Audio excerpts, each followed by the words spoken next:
We speak about something that went viral on Twitter. Someone who'd been living in Dubai just for 1 month. Actually, yeah, in Dubai for 1 month, and she decided to document it. And I don't think we could have said it better ourselves. Dr. Amina Yunus said, I've been living in Dubai, in the UAE for 2 months, and here are some observations. She said, it is the safest place on earth. I haven't locked my car door or my house door in a month. We don't recommend this, but FYI. She said, people are motivated and everyone is striving to do better. And success is proudly celebrated. I think that's so true. She said water, gas, electricity bills are a fraction of the price in the UK. As well, customer service is unmatched. You can actually smile and have a conversation with your waiter. Adults love kids and everything is built with them in mind. Children are viewed as a blessing, not an inconvenience. Women do extremely well here within all fields, including entrepreneurship, healthcare, teaching, finance, and more. Good quality furniture, appliances are so cheap. The prices really that shock her. She said that shock me, and everything gets delivered to your house and assembled. Safety, being a woman, prices, and it's just, you know, she's so specific on some things, and it got a big reaction. And it's interesting, you know, I'm Killarney said, I'm Killarney? Oh my God, yeah. Who leaves their car? Well, someone said who leaves their car and house open on purpose. That is a good question. I wouldn't recommend doing it, but knowing that if you do it, your car will probably be okay. But remember that Rolex story at Kite Beach? Yeah. The guy. Of course. What did he do? I mean, he left it. He probably left it. I remember he left it on purpose. No, he left it in his car. No. He had a new car. Yeah. And he went down to the beach for a run, realized he was wearing his Rolex. Dubai story, I give you. So went back to put it in the car. The car was open because this is Dubai. And then he went. And then while he was on his run, he realized, I don't think that was my car because it was a new car. So like a couple of us in the same cars.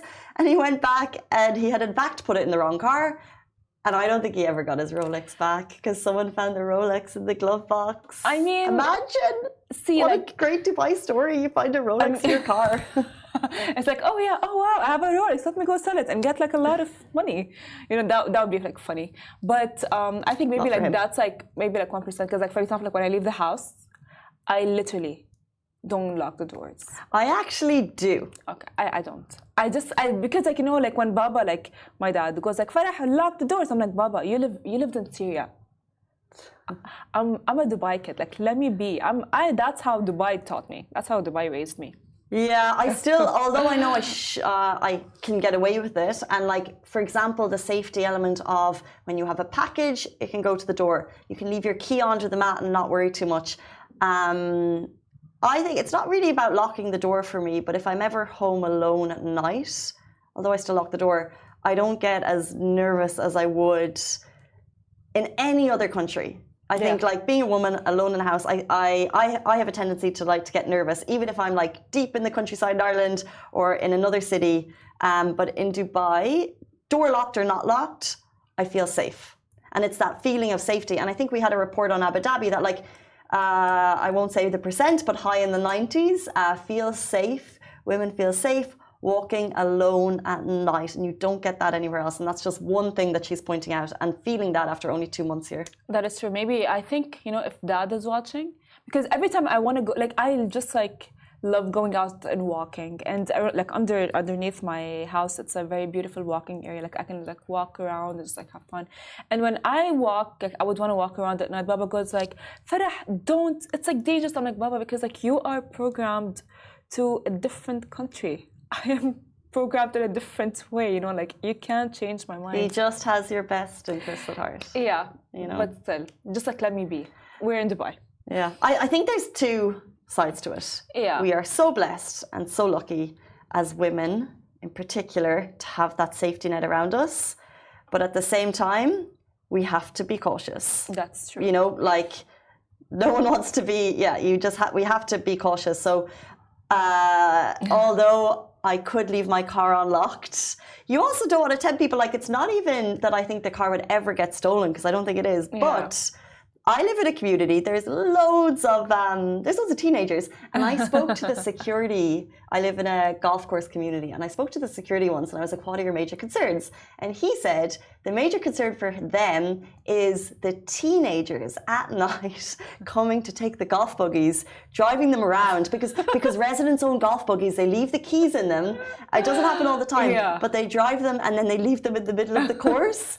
So ever since I heard that, I was like, someone's going to take my car and they're going to drive it and they're going to leave it in the middle of a golf course. So like, not that anything bad would happen, but I think teenagers here, they could get away. Like I would keep my eye on them, and I wouldn't leave my key in my car, or if I had a golf buggy, I wouldn't leave my key in it, because you don't want to tempt people. Yeah. Like if you're 16 and you see a key in a golf buggy, I mean, funny story. I'd be taking it. Funny stories. I was a wild teenager. I've taken buggy cars. I've stolen ones, just like drive them around with my friends. I've taken as well funny story. This is what I mean. I mean, like teenagers will do this. So like, you leave a house open. Like I think you need to be careful with your stuff. Like we're lucky that it probably won't get robbed, but you need to be careful. That is true. People like Farah.